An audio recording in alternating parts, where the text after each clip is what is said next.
Bienvenidos a los cursos bíblicos del Ministerio Llamada de Medianoche.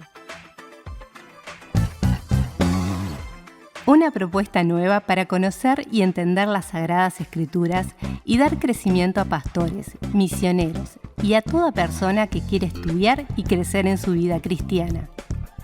Porque la Biblia dice en el Salmo 119:130: la exposición de tus palabras nos da luz y da entendimiento al sencillo. Un material de excelente calidad educativa y de producción. Totalmente gratis. Por más información, www.llamadaweb.org o búscanos en nuestras redes sociales, Facebook, Twitter, Instagram y YouTube. Comunicate vía WhatsApp al 099 000 540. Si estás fuera del Uruguay, prefijo más 598. Disfruta la clase de hoy. Bien, vamos a seguir con nuestro estudio del Pentateuco.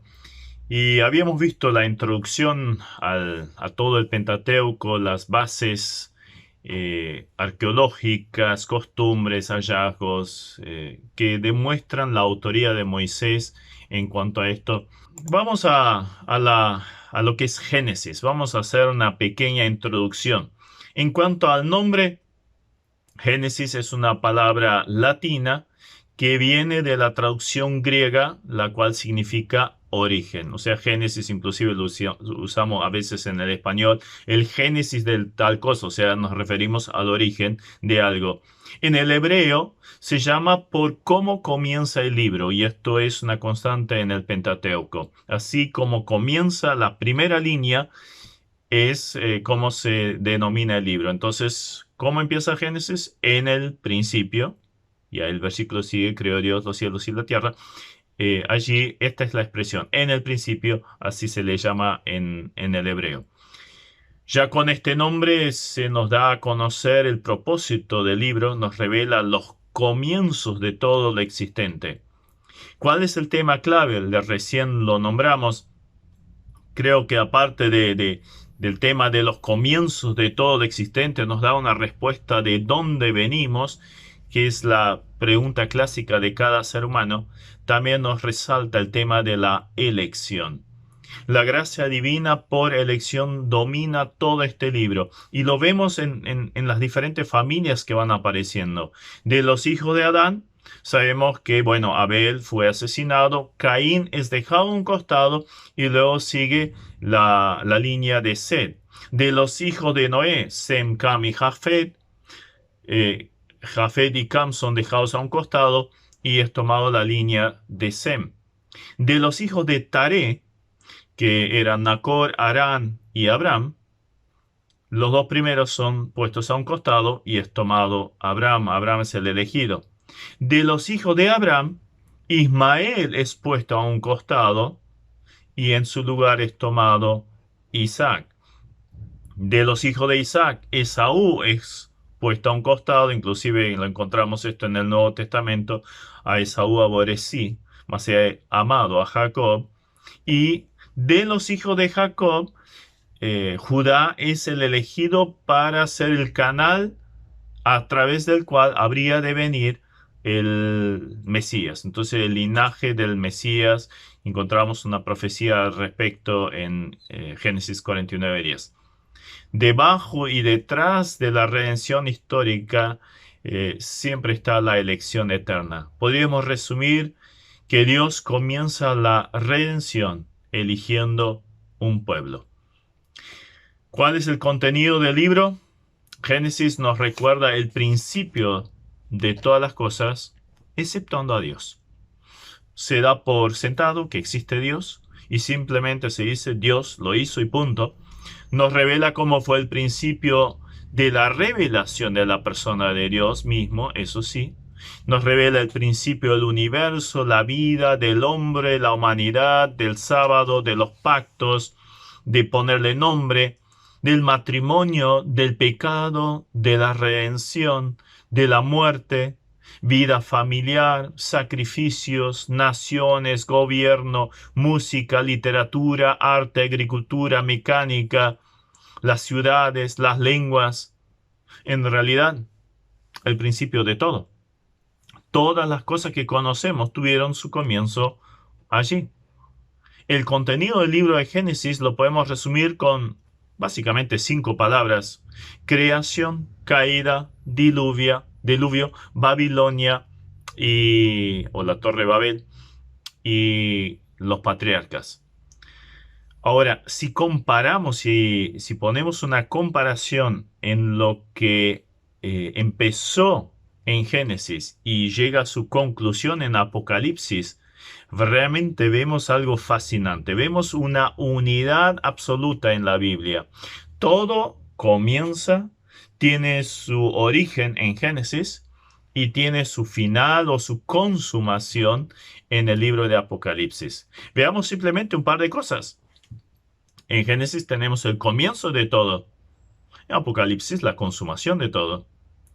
En Génesis tenemos la creación del cielo y la tierra. ¿Y qué vemos en Apocalipsis? Nuevo cielo y nueva tierra. En Génesis tenemos la aparición del pecado. ¿Qué vemos en Apocalipsis? Que el pecado al final es juzgado, se quita el pecado. En el cielo el pecado ya no entra. Comienza la muerte también. Y que aparece en Apocalipsis 20, aún la muerte ya no existirá más. Institución del matrimonio en Génesis, y que vemos en Apocalipsis 19, las bodas del Cordero. Encontramos el primer sacrificio. Luego se adora al Cordero inmolado. Y la palabra Cordero aparece muchas veces allí en Apocalipsis. Comienzo de día y noche. Pero en Apocalipsis, en el cielo, en la gloria celestial, vemos que ya la noche no habrá. En Génesis el paraíso se pierde. Y en Apocalipsis encontramos el paraíso eterno. En Génesis ya no se puede comer más del árbol de la vida. Pero en Apocalipsis se vuelve a poder hacer esto. En Génesis comienza el dominio de Satanás. Y al final, allí en Apocalipsis lo vemos como juzgado. Capítulo 12, y después capítulo 20, es juzgado definitivamente. Comienza Babel en Génesis y luego en Apocalipsis tenemos la destrucción de la Babilonia. ¡Oh, cómo ha caído la Babilonia!, ¿no? Comienzo de Israel lo encontramos en Génesis a través de Jacob, cuyo nombre es cambiado por Israel. Y luego tenemos la consumación del plan de Dios con este pueblo también en Apocalipsis. En Génesis tenemos el primer juicio universal, fue el diluvio.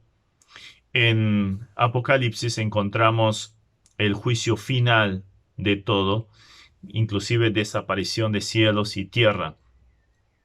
En Génesis tenemos la humanidad caída. Y en Apocalipsis la humanidad o glorificada o sentenciada. En Génesis tenemos muchas lenguas. ¿Y qué aparece en la adoración celestial? Un solo cántico, ¿no? Un cántico maravilloso se establece allí en el cielo. Aparece en Génesis la Jerusalén terrenal, Salem, de donde era originario Melquisedec. ¿Y qué vemos en Apocalipsis? Vemos la Jerusalén celestial. Entonces, comienzo, final, origen, consumación. La unidad de la Biblia, realmente fascinante. ¿Cuál sería la profecía clave o inclusive el pasaje clave de Génesis?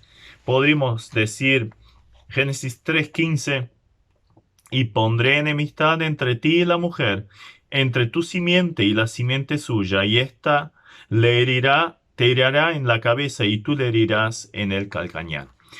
Se lo llama inclusive el protoevangelio, o sea, un evangelio en miniatura anticipando esa realidad de que de la simiente de la mujer, de la descendencia de Eva, habría de venir alguien que le pisaría la cabeza a la serpiente y ella le heriría en el calcañar, ocasionándole la muerte. Entonces estamos hablando allí de la cruz de Jesucristo y su obra de salvación anticipada en las primeras páginas de nuestras Biblias. En segundo lugar, vemos la revelación de Dios. La mayor revelación del Pentateuco, y especialmente en Génesis, es la autorrevelación de Dios por medio de, por ejemplo, sus nombres, sus palabras, sus apariciones, su actuar en gracia y juicio, ni que hablar de la creación. Vayamos a los nombres de Dios. Los grandes nombres de Dios son Elohim.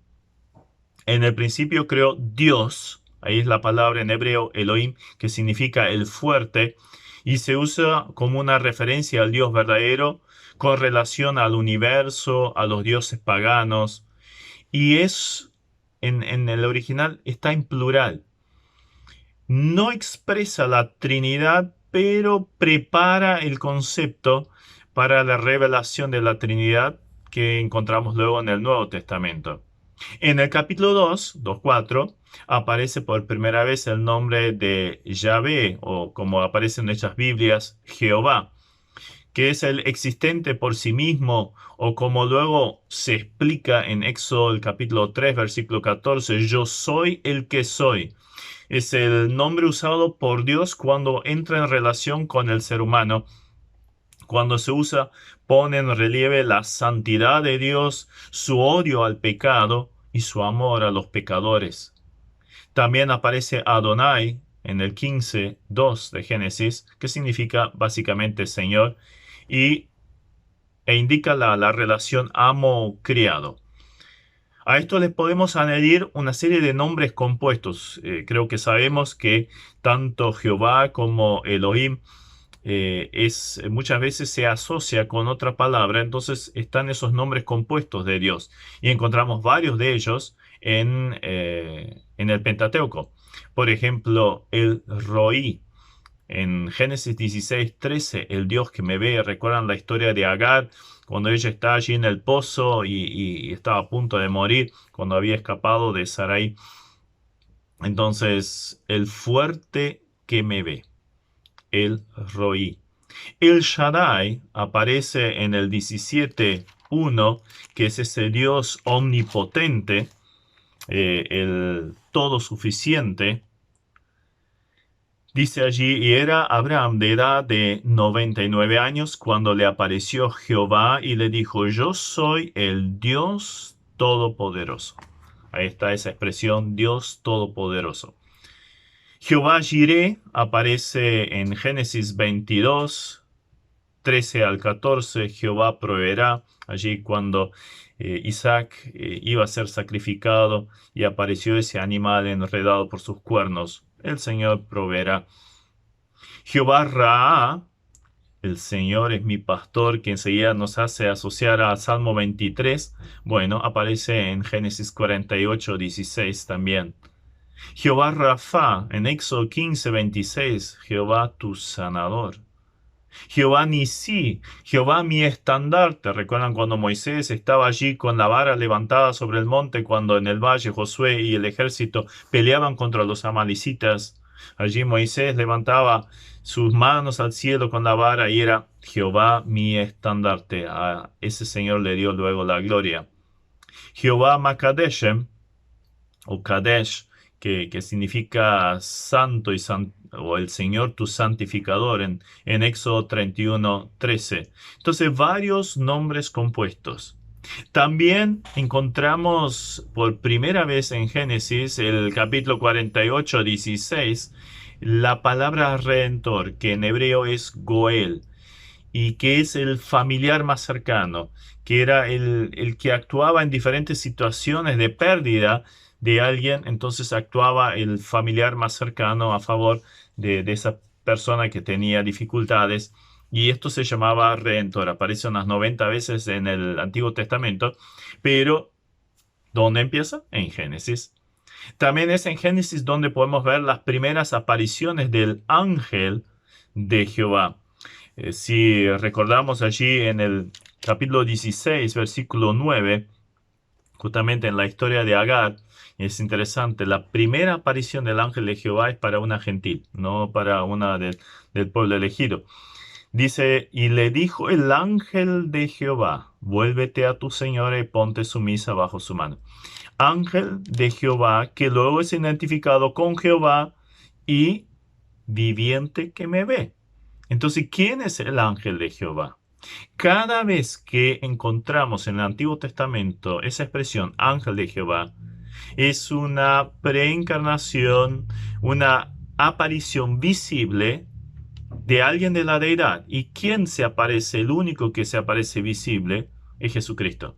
Entonces, cada vez que aparece el ángel de Jehová, es una referencia al Señor. Y la encontramos acá también en Génesis.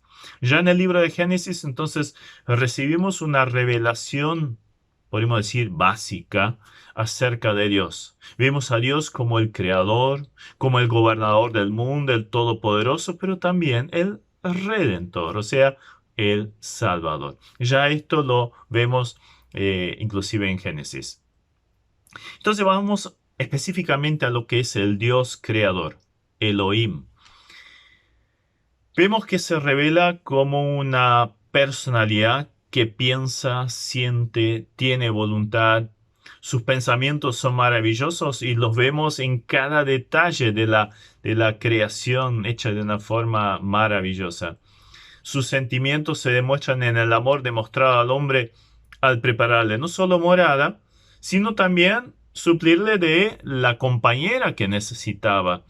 Y luego también vemos su amor reflejado al arreglar el daño ocasionado por el pecado. Su voluntad se manifiesta en su palabra de poder que creó todo. La creación es una de las más grandes revelaciones de Dios. Recordamos allí en Romanos 1:20, su eterno poder y deidad se hacen claramente visibles desde la creación del mundo, su eterno poder y deidad.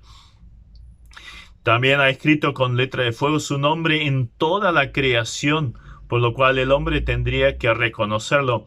Es como si viéramos una pintura maravillosa. ¿Qué es lo primero que buscaríamos? Abajo, a la derecha, chiquitito, a la izquierda, ¿no? El nombre del artista.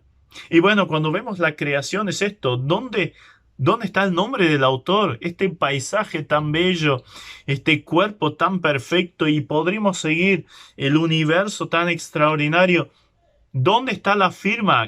¿Quién lo hizo? Obviamente, enseguida nos vemos llevados a pensar y admirar y adorar a Dios.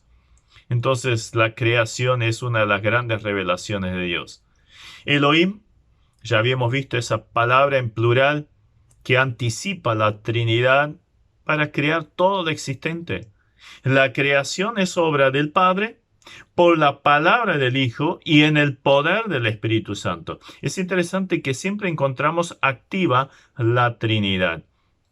Elohim, el plural. Después, hagamos al hombre. Y allí aparecía también el Espíritu Santo que estaba sobre la faz de las aguas. O sea, la Trinidad está presente en el acto creador de Dios. Jesucristo es el autor material de la creación. En Él, dice Colosenses 1:16, fueron hechas todas las cosas y en Él subsisten también. Juan 1:3 nos dice lo mismo, Efesios 3:9 lo mismo. El Espíritu Santo se movía sobre la faz de las aguas, como recién le decíamos, y da la idea como una ave revoloteando sobre la nidada, como procurando justamente ese desarrollo allí en Génesis 1:2. Entonces tiene la idea de proteger, de participar en la obra creadora. Las profecías respecto a Jesús, recién leíamos Génesis 3:15, vemos al Hijo del Hombre, o sea, descendencia humana, habría de venir y sería el que vencería sobre el Satanás, sobre el diablo. Sería hijo de Abraham, porque en Génesis 12:3 se nos dice que en esa descendencia serían benditas todas las familias de la tierra. ¿En quién fueron bendecidas todas las familias de la tierra, potencialmente? Y bueno, en Jesucristo, que vino del linaje de Abraham, es lo que resalta, por ejemplo, la genealogía de Mateo, que vino desde Abraham, David. Y con eso demuestra no solo su ascendencia desde Abraham, sino también el linaje real. Génesis 49:9 y 10 se nos presenta el rey de Judá, el rey del mundo. Vamos a leer este pasaje muy interesante porque nos muestra ya la realeza del Señor anticipada. Génesis 3 vemos su muerte, pero también y luego a través de Génesis 12, la resurrección, la bendición, la salvación a todo el mundo. Y en Génesis 49 encontramos una profecía, versículos 9 y 10. Cachorro de león, Judá. De la presa subiste, hijo mío, se encorvó y se echó como león. Así como león viejo, ¿quién lo despertará? No será quitado el cetro de Judá, ni el legislador de entre sus pies, hasta que venga Silo, el Pacífico, y a él se congregarán los pueblos, atando a la vid su pollino, etc. O sea, una profecía mesiánica absolutamente que nos muestra entonces al Señor como rey. Pero también vemos tipologías respecto a Jesús. ¿Qué son las tipologías? Tipologías son sombras que anticipan una realidad. Es como si tuviera un gran foco puesto en mi cara y entonces la sombra que reflejaría contra la pared, solo alguien mirando la sombra podría darse cuenta, por ejemplo, que tengo pelos, tengo lentes, que soy hombre, solo viendo la sombra. Bien, en Génesis tenemos varias de esas tipologías que me gusta llamarlas como fotos blanco y negro de la película en color que habría de venir mucho tiempo después. Por ejemplo, Adán. En 1 Corintios 15, 21 y 22, allí el apóstol Pablo habla justamente o traza el paralelo hacia Adán y Jesús. El primer Adán y el postrer Adán. En el primer Adán se nos vino abajo todo, pero en el postrer Adán se nos vino toda la bendición y fue restaurado todo destruido por el primer Adán. Entonces una tipología, una sombra de lo perfecto que habría de venir. En Hebreos 7 se desarrolla todo un pensamiento respecto al sacerdocio de Jesucristo, pero el sacerdote tenía que venir de la tribu de Leví, de la familia de Aarón. Entonces, el escritor de la carta a los Hebreos pone que Jesucristo es sacerdote, pero no de acuerdo al linaje arónico, sino de acuerdo al linaje de Melquisedec, que es superior al arónico, es lo que él demuestra.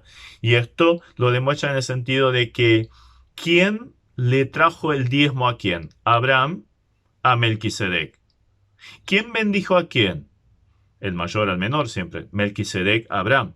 Y en la descendencia de Abraham habría de venir Aarón. Entonces, ¿qué sacerdocio es mayor? El de Melquisedec. Y entonces es también una tipología, un anticipo de Jesucristo. No que Melquisedec haya sido Jesucristo, no creo esto. Algunos piensan eso, pero no. Simplemente es una tipología, un símbolo que utiliza la Biblia. Isaac, ¿qué hizo? Obediente hasta la muerte. No llegó a la muerte, pero ya el cuchillo levantado de parte de Abraham para darle la muerte estaba ahí. Entonces vemos como el Padre entrega al Hijo en el sacrificio, y en ese mismo lugar fue juzgado el Señor Jesucristo, allí sobre el monte Moría. Entonces, una anticipación del sacrificio perfecto y sí consumado por parte del Señor Jesús. Después, en José tenemos una gran cantidad de tipología, realmente es fascinante observarlo, y vamos a ver algunos detalles luego más adelante.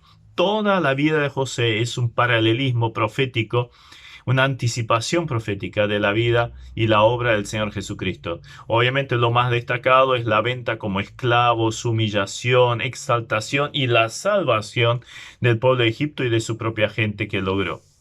También tenemos algunos símbolos generales, tipología a otros conceptos que encontramos en el Nuevo Testamento. Por ejemplo, la vestimenta de pieles con la cual fueron vestidos Adán y Eva después del pecado, y habla de las vestiduras de justicia con las cuales somos vestidos nosotros, o pensemos en esa vestidura con la cual la esposa del Cordero viene desde el cielo.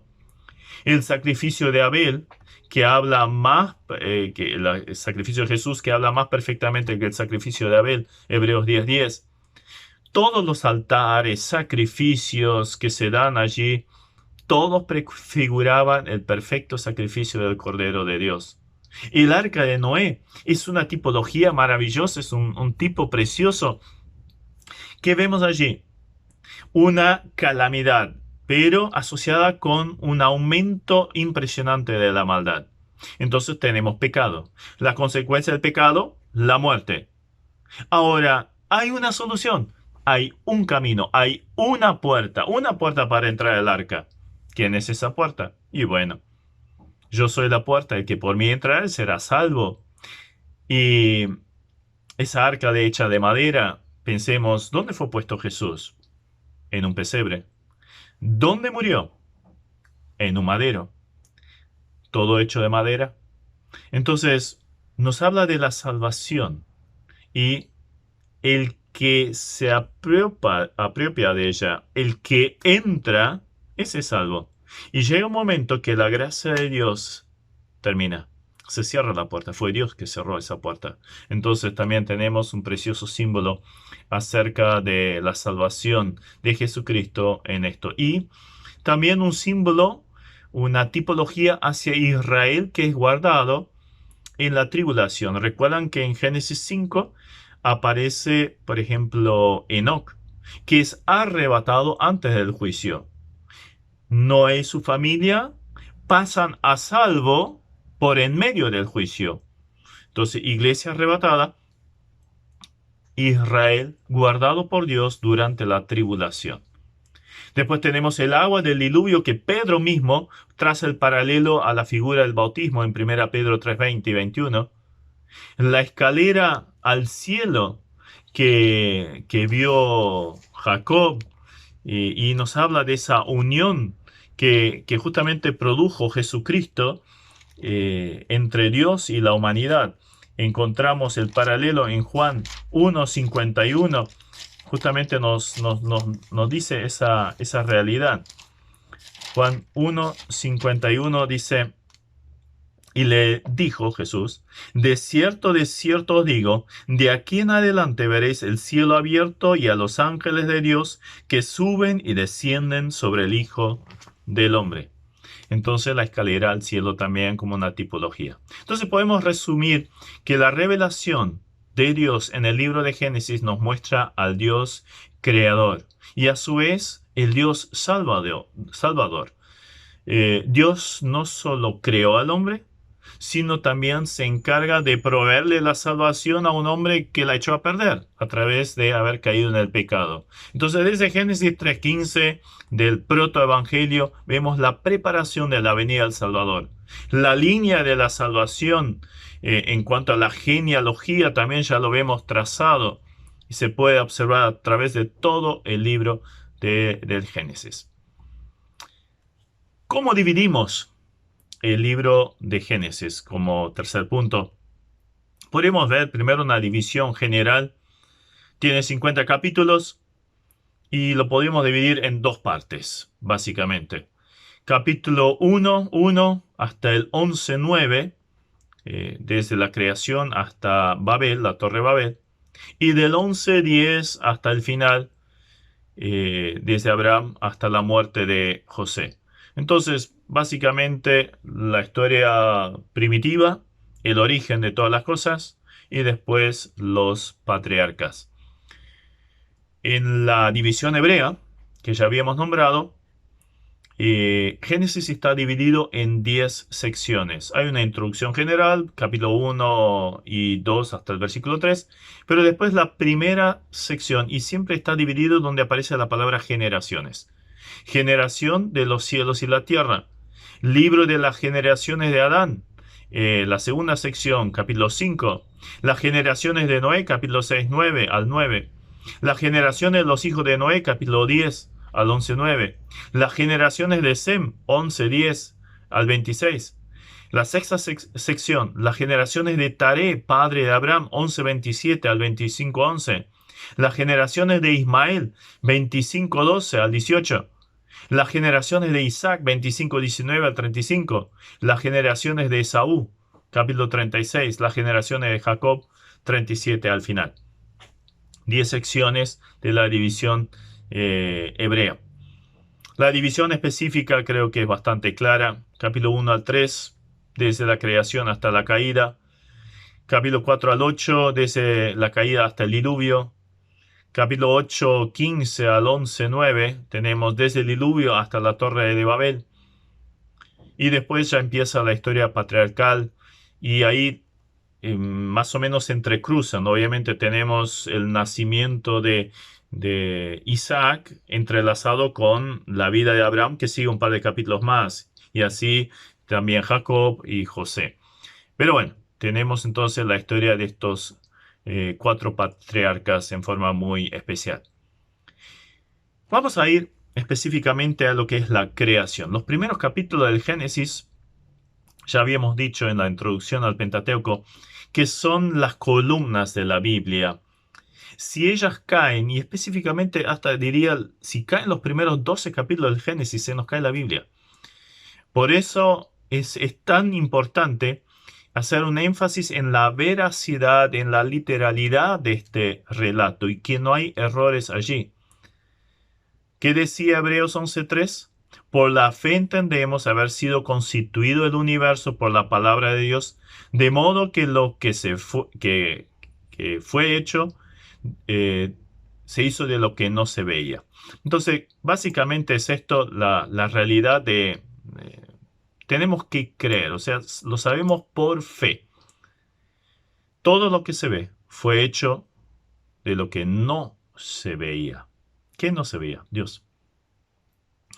Una pequeña introducción. Génesis 1:1. En el principio creó Dios los cielos y la tierra. Introduce la historia de la creación de todo lo existente, exceptuando a Dios. De lo que hay detrás de esto no sabemos nada. Sabemos lo que Dios se dignó a revelarnos.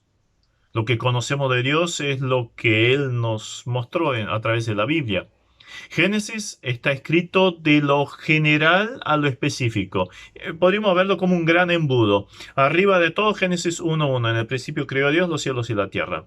Después, el resto del capítulo 1, tenemos una información más detallada de la creación. Llegando a la creación hombre y mujer. Con eso termina el capítulo 1. Después, el capítulo 2, entramos en detalle cómo fue la creación del ser humano. Primero el hombre, después la mujer. Y con varios detalles más en cuanto a los animales, en cuanto al matrimonio, etc. El jardín del Edén, por supuesto, también. Entonces, de lo más general a lo específico. Después vemos la creación de la humanidad, del hombre, con eso la humanidad. Y luego se sigue la línea de Sed.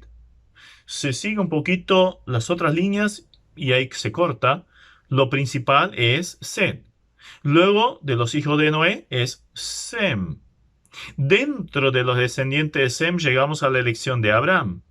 Una elección de una familia y de cuya descendencia luego vendría un pueblo. De este pueblo vendría el Mesías, el Salvador del mundo. Entonces, no hay ningún problema. Todo Génesis está enfocado así, de lo más general a lo más específico, y así también no vamos a entrar en el tema, pero buen argumento para ver acá que la doctrina de la brecha, o la teoría de la brecha, porque no es una doctrina, la teoría de la brecha de que supuestamente la caída de Satanás se dio entre los versículos 1 y 2 del capítulo 1, no es cierta. Lamentablemente esto se buscó armonizar lo que la supuesta ciencia decía respecto a los millones de años, entonces, y la gran cantidad de fósiles y todo esto. Entonces había que buscar un momento en el cual poner esta gran cantidad de tiempo que necesitaba la ciencia para la formación de todo lo existente, la supuesta ciencia, en contra de lo que dice la Biblia, ¿no? Que fue hecho todo en 6 días. Entonces ahí ponen entre el versículo 1 y 2 la caída de Satanás, y con eso una destrucción de una precreación, y luego Dios restauró lo destruido por Satanás. Esto no tiene asidero. Hay muchos argumentos para demostrarlo, pero no es el caso, no lo vamos a hacer ahora. La creación echa por tierra también una gran cantidad de creencias. Esa palabra, esa expresión, en el principio creó Dios los cielos y la tierra, forman una declaración que refuta un montón de cosas. El ateísmo, porque dice Dios, el ateísmo niega la existencia de Dios. Va en contra del panteísmo, que afirma que todo es Dios. No, Dios creó todo existente. El politeísmo, la existencia de muchos dioses. No, hay uno solo. El materialismo, que solo conoce la materia. No, acá hay un Dios que hizo toda la materia. Y también va en contra de la evolución, que afirma que todo es un producto de la casualidad. Y entonces vamos a ir un poquito. Me encantaría desarrollar ese tema en profundidad, pero sería tema para otros estudios. El tema de la creación y la ciencia. En los libros de texto de todos los centros de estudio, de muchos centros de estudio, en el programa secular, cuando se habla de la vida, la tierra, el cosmos, el ser humano, siempre está presente la teoría de la evolución. Esto, lamentablemente, inclusive ha entrado en círculos cristianos. Hasta el Papa, el Vaticano, se abrió a esa posibilidad que Dios creó a través de la evolución.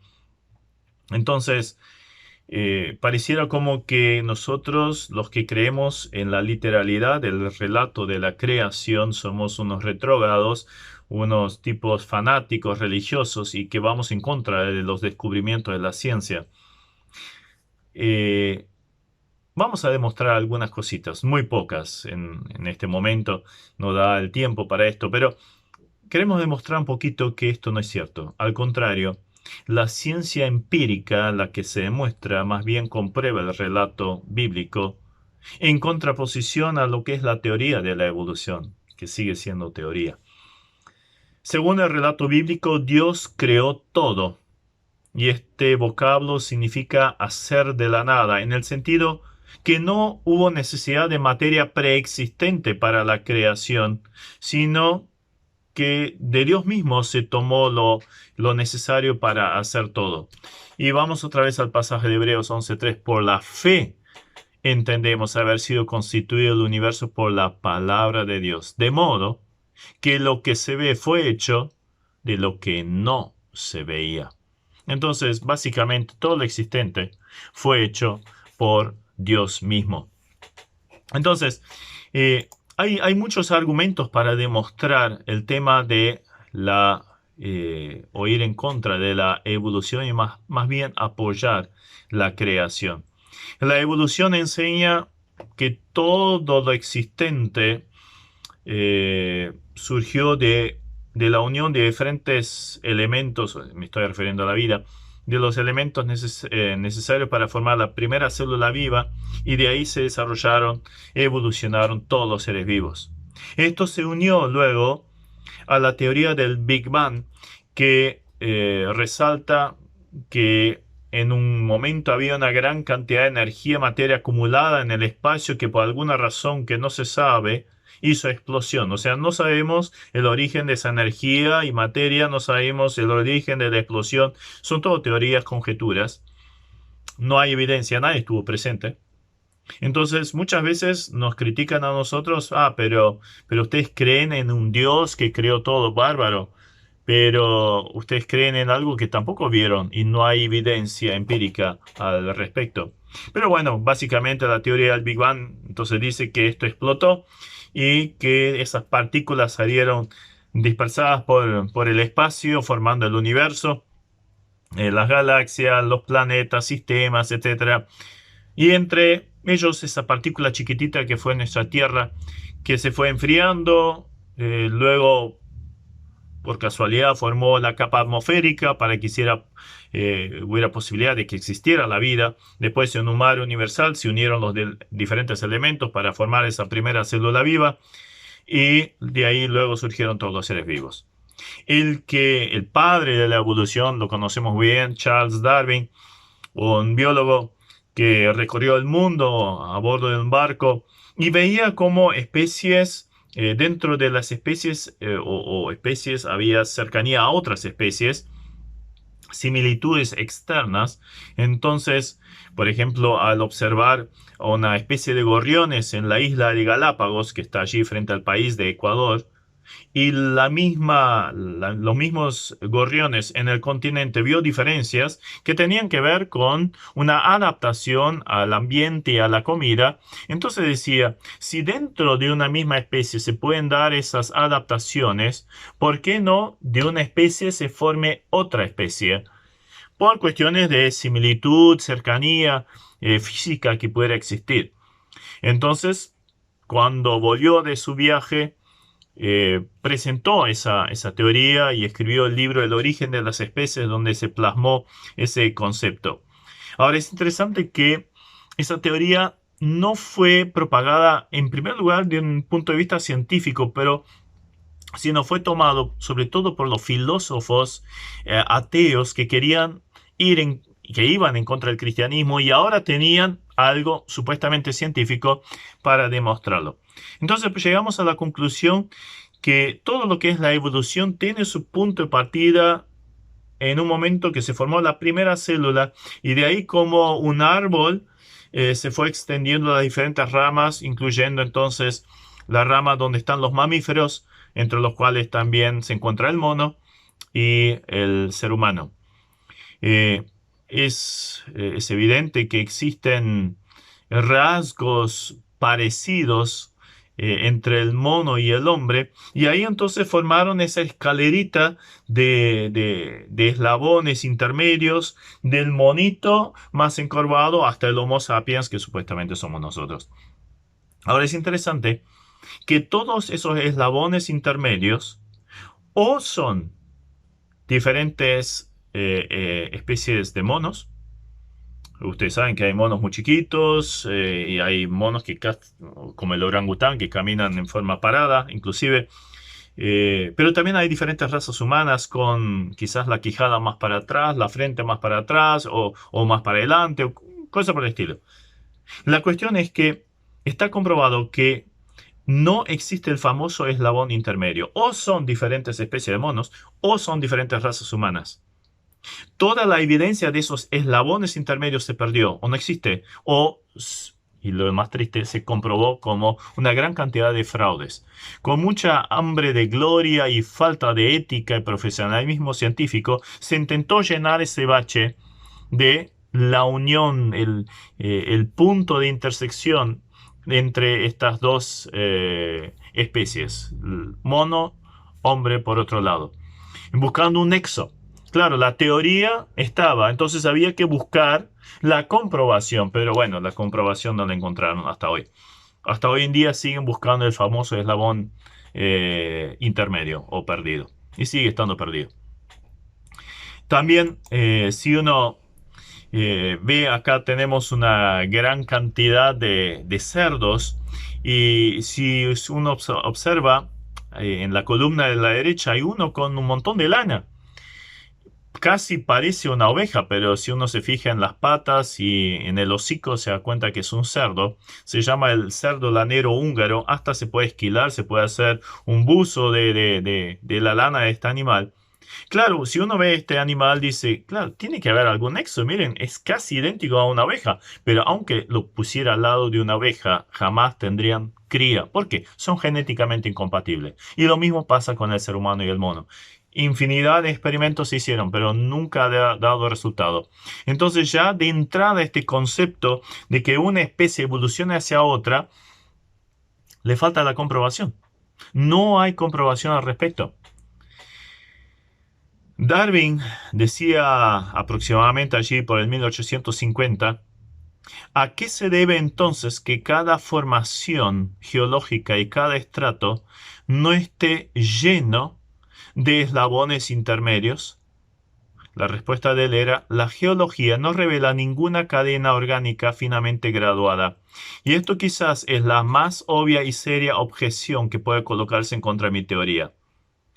La explicación, de acuerdo a él, era que todavía el registro geológico, la cantidad de fósiles que se han encontrado era muy reducida. O sea, si empezaran a investigar, si empezaran a buscar más fósiles, encontrarían entonces el eslabón intermedio o los eslabones intermedios entre las diferentes especies. Esto lo escribió en 1850. Hoy estamos con el mismo problema. ¿Dónde está el eslabón intermedio? Entre las especies que fuera. No la encuentran. La excusa era: todavía no encontramos los suficientes fósiles para demostrar esa realidad. Bárbaro. Pero pasaron ya muchos años desde ese entonces y sigue siendo el mismo problema.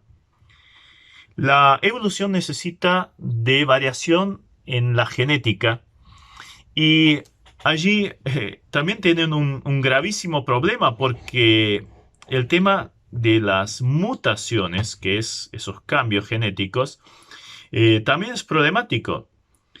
En el 2005, el biólogo Gerald Bergman con su equipo analizaron 19 millones de publicaciones para encontrar mutaciones provechosas.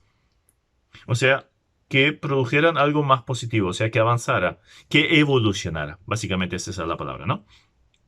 Encontraron en esos registros de publicaciones científicas que escriben científicos con 2, 3 grados y reciben puntos por eso. O sea, temas de los científicos más elevados. Encontraron casi medio millón de descripciones de mutaciones, pero solo 186 pudieron ser catalogados como ventajosas. A ver, describen un montón de mutaciones. Y está comprobado que las mutaciones en líneas generales son degenerativas, son contraproducentes y muchas veces hasta mortales.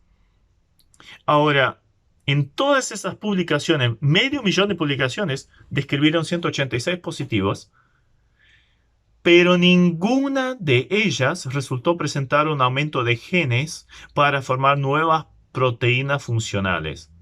O sea, no pudieron hacer nada bueno con esto. En la biología convencional se supone que existieron 2 por 10 a la 14 especies. Eso es un 2 con 14 ceros. O sea, es un número que no nos podemos imaginar. Especies. O sea, es impresionante la multiplicidad de la creación de Dios. Ahora, según la evolución, para que se forme una nueva especie, o sea, partiendo de la base, por ejemplo, desde el cerdo lanero húngaro para llegar a la oveja, se necesitan 1000 formas intermedias. Claro, formas que, no, esto no funcionó, esto no. Entonces, esto, aquello, vamos mejorando esto y siempre vamos 1000 pasitos para llegar a la siguiente.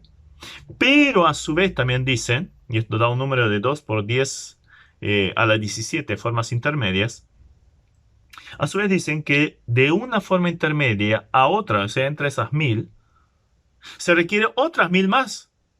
Entonces tendría que haber dado 2 por 10 a las 20 mutaciones favorables.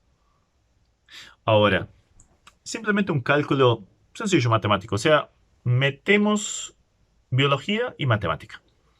Si la evolución necesitó supuestamente, como dicen, 500 millones de años para desarrollar la vida, se tendrían que dar en promedio 10.000 mutaciones favorables por segundo. Recién veíamos, describieron 186 en medio de 1 millón de descripciones de mutaciones, 186 favorables. Y esto no mejoró nada. 10.000 mutaciones por segundo. En las últimas décadas, a pesar de toda la investigación en esta área, no se ha descubierto ni una. Nos damos cuenta de lo ridículo que es. La ciencia empírica rechaza completamente el concepto de la evolución. Richard Dawkins, uno de los más destacados representantes de la teoría de la evolución, hasta se lo llama el Rottweiler de Darwin, porque es aguerrido a defender la teoría de Darwin. dijo no conocer ningún ejemplo de algún organismo en el cual se haya añadido información. O sea, defienden a muerte la evolución, pero no tienen una demostración. Sigue llamándose teoría de la evolución. Ahora, ¿qué pasa cuando un pensamiento, una idea, está en la mente de las personas por mucho tiempo? Salomón decía, tal cual es el pensamiento del hombre, tal es él. Entonces, si yo continuamente pienso, soy un producto de la casualidad, no sé de dónde vengo, no sé a dónde voy, simplemente ¡plup!, aparecí. Esto desvirtúa la vida, esto tiene consecuencias. Obviamente, rechaza, niega completamente la existencia de Dios y que un día tengo que dar cuentas frente a Él. Pero a su vez también me lleva a temas tristes como es el aborto. Claro, simplemente es una cantidad de células que si me molestan o no son apropiadas en el momento, las puedo sacar. También el tema de la eutanasia y selección natural. El más fuerte sobrevive, el más débil tiene que morir. Entonces elegimos a quienes vamos a matar y esto se está haciendo. Y me hace recordar un personaje tristemente famoso de la historia llamado Hitler, que justamente hizo eso. Vivió el tema de la evolución. Había una raza superior que quería formar, entonces había una raza inferior a la cual tenía que matar. Selección natural, el más fuerte sobrevive, el más débil tiene que ser aniquilado. A su vez hacía selección específica entre los mejores especímenes alemanes con los rasgos que él creía mejores, los rasgos arios, para formar esa raza aria superior. Pero vimos que fue un desastre. Hoy lo vemos como el gran genocida. Pero hoy en día, en nombre de la evolución, o como teniendo la evolución como pensamiento básico, en nombre de la ciencia se hace lo mismo hoy en día. Ya es bebé por catálogo, esperma, óvulo, un vientre subrogado y cosas por el estilo. Ahora bien, vemos que todo esto nos demuestra una triste realidad. La evolución no nos explica el origen de la vida, nos da una teoría. Pero todo está marcado por la muerte, porque selección natural es muerte. Se requiere la muerte para algo mejor, pero esto no fue la voluntad de Dios. Simplemente un par de argumentos científicos. Por ejemplo, Newton descubrió la ley de la gravedad. O sea, de que un cuerpo es atraído, si es soltado, es atraído por la gravedad. Y eso se cumple todas las veces que uno haga ese experimento. Es ciencia empírica, demostrable, comprobable, las veces que quiera. Ahora, existe una ley muy importante que, de hecho, son 3 leyes de la termodinámica. La primera ley de la termodinámica dice que la energía no deja de existir, sino que se transforma. Por ejemplo, acá tengo lámparas iluminando. Allí entra energía eléctrica, se transforma en energía lumínica y calórica. Entonces tenemos el cumplimiento de la primera ley. La segunda ley de la termodinámica es la ley de la entropía aumentante, que dice que la energía reutilizable es cada vez menor. Y esto es real, o sea, la luz que estuvo acá no la puedo volver a agarrar para usar para algo más. Entonces se pierde.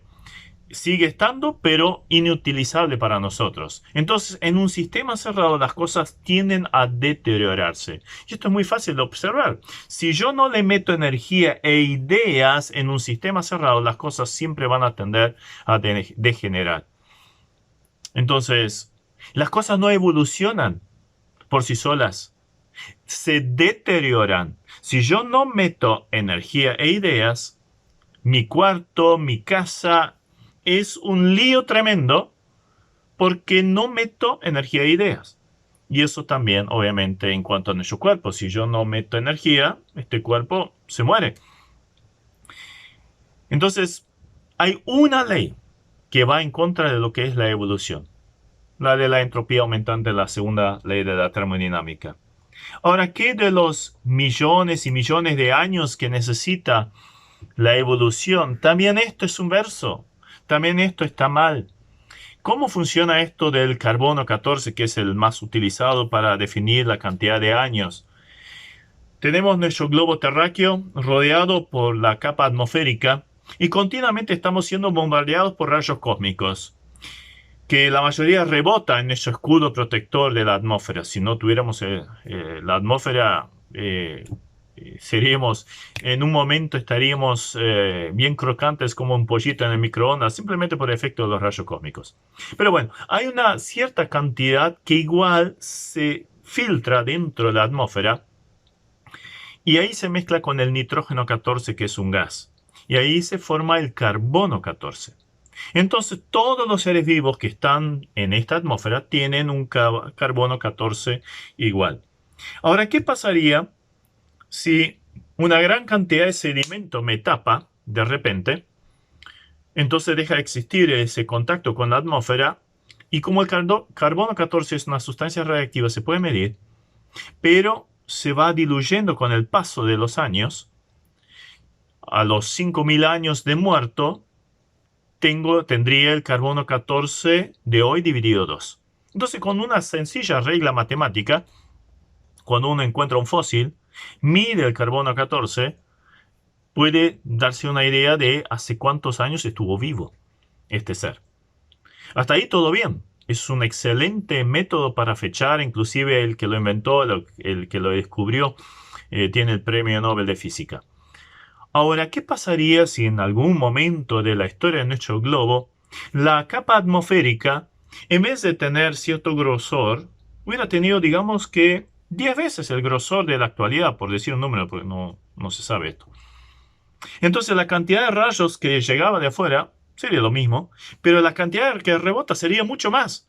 Por ende, la cantidad que se filtra dentro de la atmósfera, formando carbono 14, sería muy pequeñito. Entonces, seres vivos que vivieran bajo esta atmósfera, ya en vida tendrían un carbono 14 tan pequeño que si lo encontráramos hoy, le daríamos millones de años. Y bueno, esto pasó.